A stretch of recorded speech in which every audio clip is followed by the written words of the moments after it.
A história que a gente sempre ouve sobre a transição energética parece bem direta, né?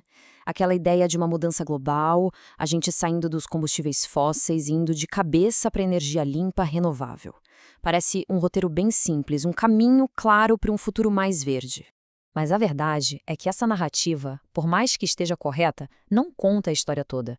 Tem um motor oculto aí, trabalhando nos bastidores, que complica e muito essa transição. Ok, vamos mergulhar nisso. Primeiro, o lado que todo mundo já conhece.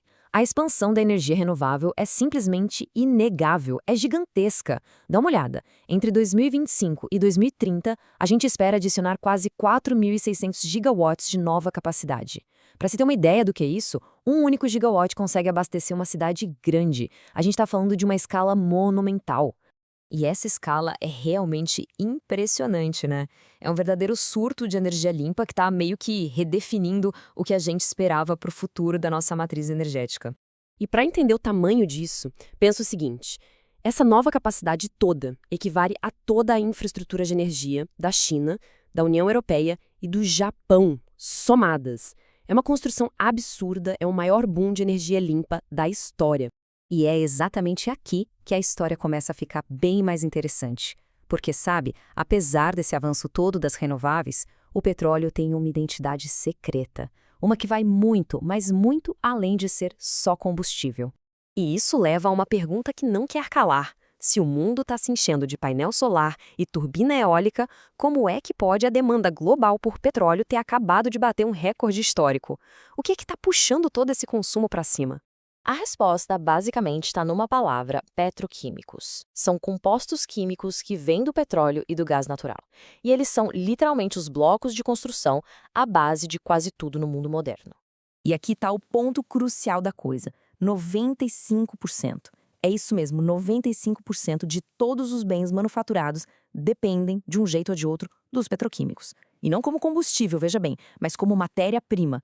Isso se traduz em mais de 70 mil produtos que a gente usa todo santo dia. Pensa bem, desde os antibióticos que salvam vidas, válvulas cardíacas, até os plásticos dos nossos carros, das embalagens, as roupas de poliéster que a gente veste, os fertilizantes que alimentam o planeta. O nosso mundo material é, em grande parte, construído a partir do petróleo. Agora, vamos entrar no que talvez seja o maior paradoxo dessa história toda. A própria indústria verde, sabe, a vanguarda da tal energia limpa, ela tem uma dependência profunda de processos que, pasmem, consomem combustíveis fósseis. Olha, essa citação aqui resume tudo perfeitamente. A infraestrutura de energia limpa não aparece do nada, né? Ela precisa ser fabricada. E a fabricação em si, pois é, ainda depende de combustíveis fósseis. Vejam só esse exemplo aqui de uma única turbina eólica. A torre e a fundação precisam de umas 900 toneladas de aço. Aço que é feito com carvão a 1.100 graus Celsius. A base, mais 2.500 toneladas de concreto. E o cimento para isso é feito em fornos a 1.400 graus. E as pás? São 45 toneladas de plásticos e outros materiais que vêm direto do petróleo. Mas não é só a fabricação, não. Existe uma razão fundamental, uma razão da física mesmo, para essa persistência do petróleo em alguns setores-chave. É uma realidade difícil de contornar, ou como os especialistas gostam de dizer, difícil de abater. O que é muito interessante nesse gráfico é a tal da densidade de energia. Olha só, 1 quilo de combustível derivado de petróleo armazena mais ou menos 12 kWh de energia. Agora, uma bateria de íon lítio, que é a melhor tecnologia que a gente tem hoje, armazena só 0,25.